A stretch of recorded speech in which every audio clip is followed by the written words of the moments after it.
a very, very, very huge crypto-focused companies look like they wanted to push a train on their own. And they got the result of what they were looking for. They went to push a train. Yeah. They tried to push the blockchain train. Blockchain train. Like this my guy here, and he's slim. That was it. So Paxful shut down. Yes. What happened?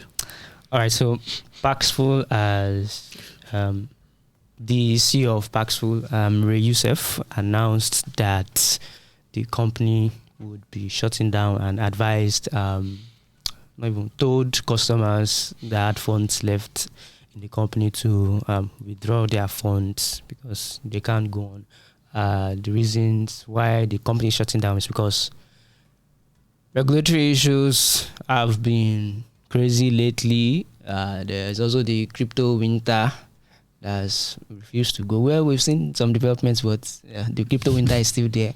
And then there's also the issue, some legal battles between the company and one of its co-founders, right? So the regulatory issues first, right? If you look at that, yes, he said, yeah, regulators are understanding the whole crypto space, everything, but there's still a lot that they don't know. So they've been clamping down. Since the whole FTX stuff, there's been a lot of clamp down on crypto companies recently. Even Binance is going through it right now. Binance is going through a legal battle with the CFTC in the US.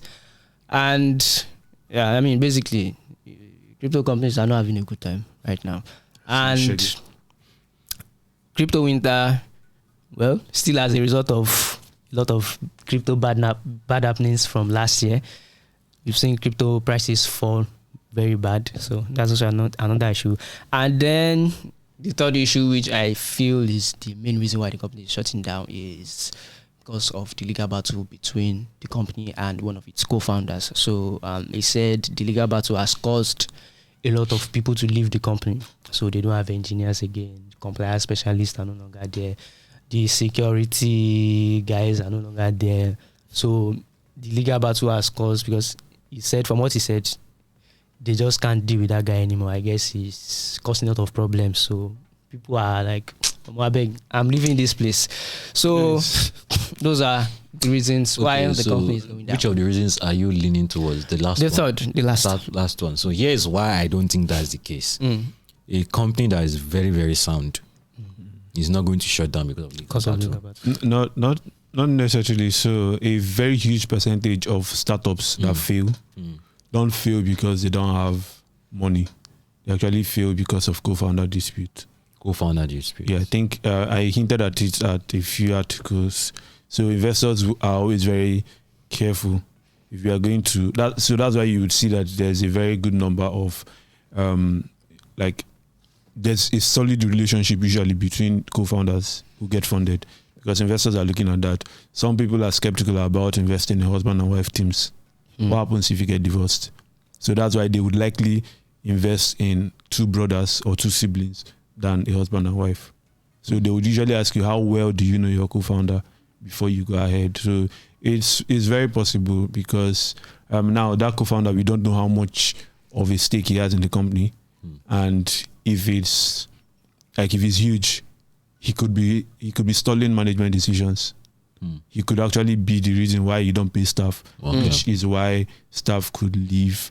So if they have, we've had several issues in Nigeria here where founders, this one wasn't even a co-founder. They had issues with investors. The founder was like, "Oh, I can't take this anymore. Take the company," and they walked out.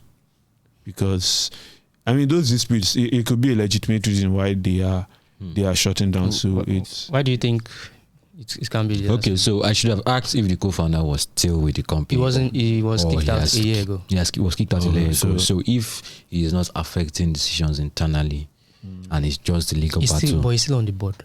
He's still on the board. So that's not kicked out now. If someone is on the board, how is that kicked out? I mean, you could be kicked out of leadership, but they can't especially if, okay, I don't know how they are. I've not looked at their numbers. They Like how do they someone fund it? completely out of the company. Depending on who that person is. If I'm a majority stakeholder, it's difficult. He was not the majority stakeholder, was he? I don't He's know. not the CEO. He's not. Even when he's not a CEO. So if he's a co-founder, then I assume he was on the early founding team. He wasn't brought in. So that means he has significant stakes. You also don't know whether he has some of the investors backing him.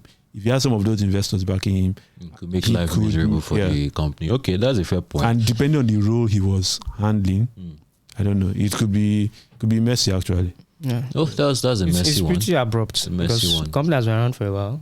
They started in 2015. Yeah. They were even giving us data on Yes, crypto Nigeria was usage. one of their biggest markets. 1.5 million users. In 2021, Nigerians alone did 1.5 billion Wow. in crypto Bitcoin transactions. So, $1 billion, yeah. billion. Dollars. I'm telling you. I pity everybody. I pity all of you. Why honestly. Buhari no dey believe so na no get money? Yeah.